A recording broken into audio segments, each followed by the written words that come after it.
ఎప్పటికప్పుడు తాజా వార్తలను అందిస్తున్న కేఆర్ క్రైమ్ న్యూస్ కు స్వాగతం. భారతీయ సనాతన సంప్రదాయ పండితుని వేషధారణలో మన రాష్ట్రపతి నుండి పద్మశ్రీ పురస్కారం అందుకుంటున్న ఈయన ఒక బ్రెజిలియన్ సైనికుడని మీకు తెలుసా? ఇంతకీ ఆయనకు పద్మశ్రీ ఎందుకు ఇచ్చారు? ఈయన పేరు జోనస్ మాసెట్టి. బ్రెజిల్లోని రియో డి జెనిరోలో జన్మించిన ఈయన మెకానికల్ ఇంజనీరింగ్ విద్యను అభ్యసించిన తరువాత 5 ఏళ్ల పాటు బ్రెజిలియన్ ఆర్మీలో సైనికాధికారిగా పనిచేశారు. ఆ తరువాత ఫైనాన్స్ రంగంలో స్ట్రాటజిక్ కన్సల్టెంట్గా కూడా పనిచేశారు. జీవితంలో ఎంతో సంపాదించినా, ఎన్నో భౌతిక సుఖాలు ఉన్న ఆయనను ఏదో తెలియని అసంతృప్తి వెంటాడింది.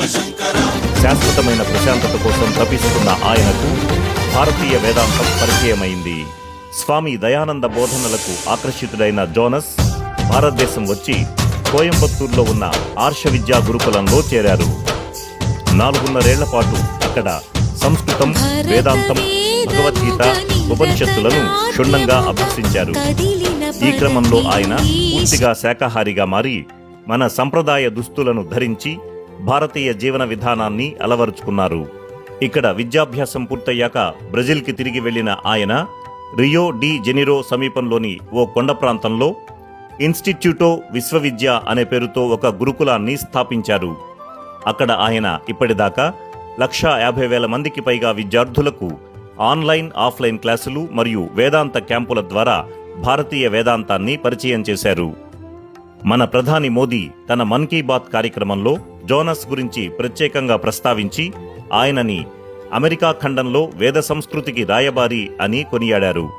సరిహద్దులు దాటి సనాతన ధర్మ పతాకాన్ని గ్లోబల్ లెవెల్లో ఎగురవేసినందుకు గాను భారత ప్రభుత్వం ఆయనను ఆధ్యాత్మికత మరియు విద్యా విభాగంలో పద్మశ్రీ పురస్కారం అందించి సత్కరించింది. ఒక పాశ్చాత్యుడు మన ధర్మాన్ని ఇంతలా ప్రచారం చేయడం చాలా గొప్ప విషయం కదా. అలాగే ఆయన వివాహ విషయంలో కూడా చాలా ఆసక్తికరమైన నేపథ్యం ఉంది. అదేంటో తర్వాతి వీడియోలో చూద్దాం.